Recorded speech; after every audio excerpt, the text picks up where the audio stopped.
नैना, क्या कर रही हो यार? देखो तो सही, पंडित जी ने कितनी सारी फोटोज भिजवाई हैं। एक से बढ़कर एक रिश्ते भेजे हैं उन्होंने शुभम के लिए। हाँ तो आप ही देख लो ना। अरे क्या हुआ यार, इतनी चिढ़ी हुई क्यों हो तुम? हैं? कहाँ चिढ़ी हूँ, कहा ना आप देख लो और जो पसंद आए उसकी फोटो मुझे भी दिखा देना। रहने दो यार, तुम ना हमेशा मुंह फुलाकर ही रहा करो। शुभम, तू आकर देख, बता कौन सी लड़की ठीक लग रही है, बता। अब पापा मैं क्या बोलूं, जो आपको और माँ को अच्छी लगे वो मुझे भी अच्छी लगी जाएगी। अरे तू भी ना अपनी माँ पर ही गया है, चुपचाप यहाँ आकर बैठ मेरे पास। अपने पापा उमाशंकर की बात सुनकर बेचारा शुभम टेबल के पास आकर बैठ गया। इसके बाद उमाशंकर एक एक फोटो दिखाकर उन लड़कियों के नाम बताने लगे। ये देख, इसका नाम है कविता, ये टीचर है। और ये देख, इसका नाम है रीना, ये बैंक में नौकरी करती है। और ये वाली, इसका नाम है। एक मिनट, नौकरी वाली तो बिल्कुल नहीं चाहिए। क्यों भाई, नौकरी वाली लड़की में क्या दिक्कत है? दिक्कत? अरे उन महारानियों के अलग ही नखरे होते हैं। मैं थक गई हूँ, रोटी नहीं बनाऊंगी, अभी बच्चा प्लान नहीं करूंगी, मेरा करियर है, मेरे सपने हैं, फलाना ढिमकाना। अरे क्या सारी उम्र मैं ही रसोई में घुसी रहूंगी क्या? हाँ वैसे ये बात तो बिल्कुल ठीक कही माँ आपने। चुप कर माँ का चमचा। और इस बात की क्या गारंटी है कि जो हाउस वाइफ आएगी वो नखरे नहीं दिखाएगी और चुपचाप सारा दिन रसोई में काम ही करती रहेगी? बोल। हाँ वैसे ये बात भी बिल्कुल ठीक कही आपने पापा जी। तू चुप कर, ये भी ठीक है वो भी ठीक है, तेरी अपनी कोई पसंद नहीं है क्या? कहा तो जो आप दोनों पसंद कर लो, मुझे भी वही पसंद होगी। तो ठीक है फिर। मुझे नहीं देखनी, आप खुद ही देख लो। फिर वही बात, शुभम तो अपनी माँ को समझा ले, वरना सारी जिंदगी ऐसे ही कुंवारा रह जाएगा। हाँ तो ठीक है ना पापा जी, कुंवारे रहने में क्या दिक्कत है। शुभम उमाशंकर और नैना का इकलौता बेटा था। शुभम बड़ा हुआ तो उसके लिए रिश्ते आने लगे, लेकिन घर का माहौल तो आप देख ही रहे हैं। एक दिन फोटो बैठकर खाना खा रहे थे, तभी उमाशंकर ने कहा, आज मुझे बता ही दो नैना, तुम्हें शुभम की शादी करनी है या नहीं? अरे शादी क्यों करनी है, पर मुझे डर लगता है। किस बात का डर माँ? नई लड़की हमारे घर में आएगी तो पता नहीं क्या संस्कार लेकर आएगी, क्या परंपराएं लेकर आएगी, पता नहीं घर की साफ सफाई कैसे करेगी। मेरी चीजें, मेरी यादें, मेरा जोड़ा हुआ एक एक सामान, ये सब संभाल कर रख पाएगी या नहीं? और कल को अगर ये भी उसकी चिकनी चुपड़ी बातों में आ गया तो हमारा क्या होगा? अरे इतनी चिंता क्यों करती हो नैना, सबकी शादी होती है और सबके घर में बहू आती है, सब शुभ होगा, तुम चिंता मत करो। चलो अब ये सब छोड़ो, खाना खाते हैं आराम से, चलो।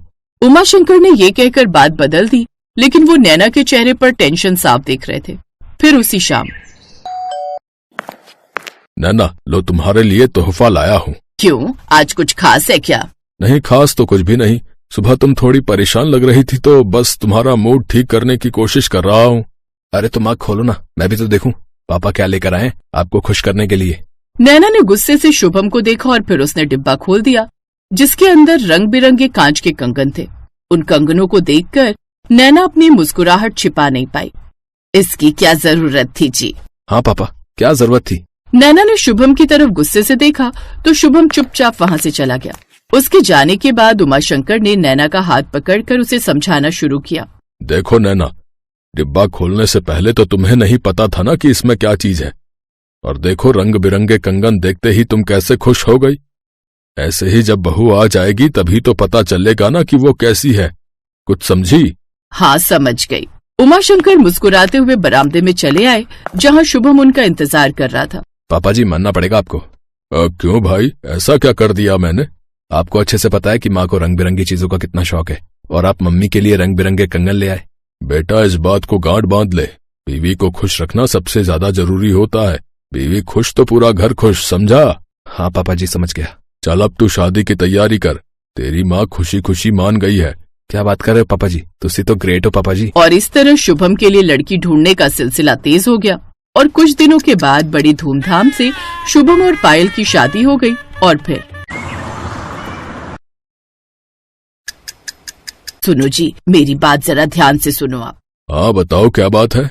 अब घर में नई बहू आ गई है, वो ज्यादा सिर न चढ़े, इसके लिए हमें शुरू से ही सख्त रहना होगा। ओके महारानी जी, हम दोनों कल ही उस पर धावा बोल देंगे। तुम कहो तो नामो निशान मिटा देंगे उसकी रियासत का। बस यही तो नहीं करना है उसके सामने। नैना चाहती थी कि उसकी बहू पूरी तरह से उसके काबू में रहे, और फिर अगले दिन से ही नैना एकदम कड़क सास बन गई। वो पायल के हर काम में कुछ न कुछ कमी निकालती रहती और उसे सुनाने का एक भी मौका हाथ से नहीं जाने देती। अरे बहू, इसमें नमक कम है। पायल, इतनी तेज मिर्च कौन खाता है? नैना हर वक्त पायल को डांटती रहती और वो बेचारी डरी सहमी हर बात सुनती रहती। लेकिन नैना के आगे न तो शुभम कुछ कह पाता और न ही उमाशंकर। फिर एक दिन जब पायल घर की सफाई कर रही थी, तभी गलती से उससे एक कांच की रंग बिरंगी गुड़िया नीचे गिरकर टूट गई। वो गुड़िया नैना को बहुत प्यारी थी। उस दिन तो नैना ने सारा घर ही सिर पर उठा लिया और बेचारी पायल को बहुत सुनाया। पायल रोते हुए अपने कमरे में चली गई और फिर शाम को, क्या हुआ? अभी तक दुखी हो? मैं कुछ भी करूं, मम्मी जी को मुझसे शिकायत रहती है। आप भी बताओ, मैं उन्हें खुश करने के लिए क्या करूं? समस्या तो गंभीर है, लेकिन पापा जी हैं जो इस मामले में तुम्हारी मदद कर सकते हैं। शुभम की बात सुनकर पायल ने अगले ही दिन अपने ससुर से इस बारे में बात की और फिर बस इतनी सी बात? अरे तुम्हारी सास को मनाना तो मेरे बाएं हाथ का खेल है। तुम भी आसानी से उसे खुश कर सकती हो। उसे रंग बिरंगी चीजों का बड़ा शौक है, तो तुम कुछ ऐसा रंग बिरंगा बनाओ जो उसके दिल को भा जाए, और बस ये कर दिया तो समझो हो गया तुम्हारा काम। पर ऐसा मैं क्या बनाऊं पापा जी?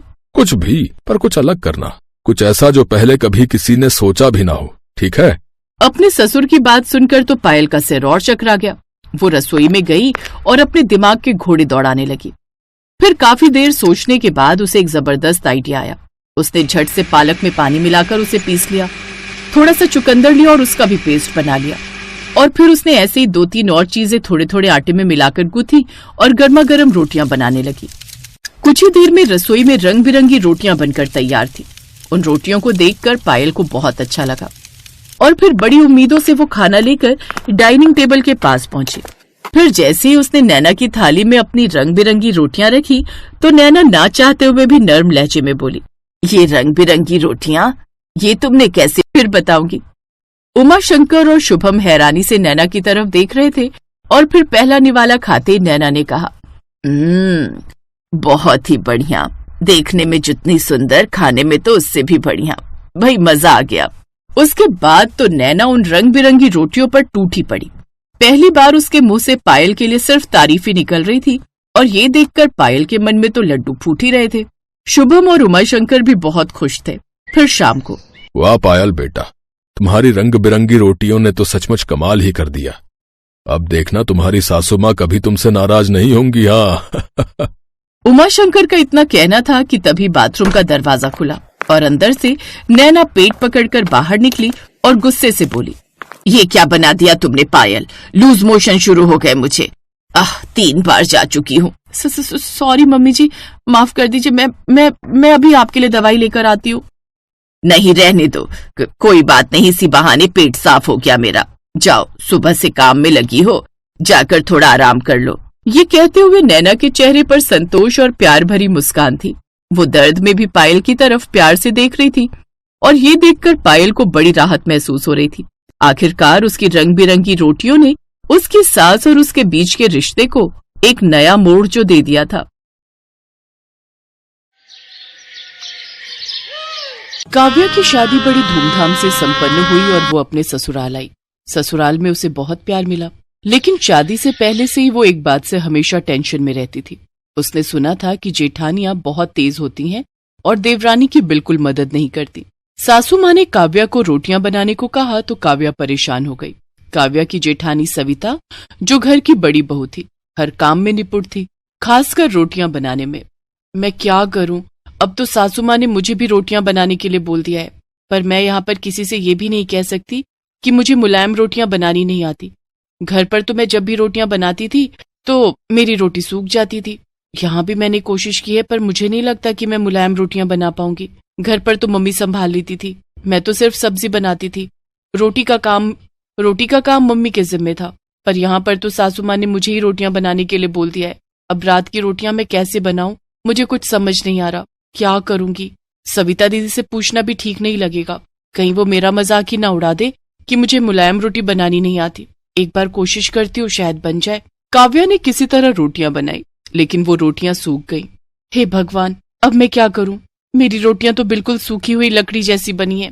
ये रोटियां अगर माँ, बाबूजी, जेठ जी और आशीष ने खाई तो सब मुझ पर हंसने वाले।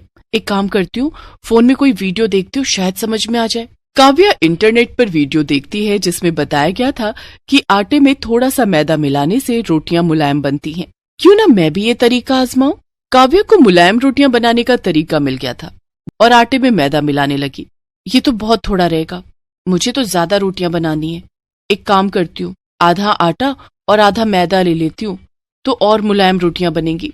काव्या चोरी छुपे आटे में मैदा मिलाकर रोटियां बनाती है। रोटियां मुलायम बन जाती हैं और परिवार के सदस्य उसकी तारीफ करने लगते हैं। काव्या बहू, रोटियां तो बहुत मुलायम हैं।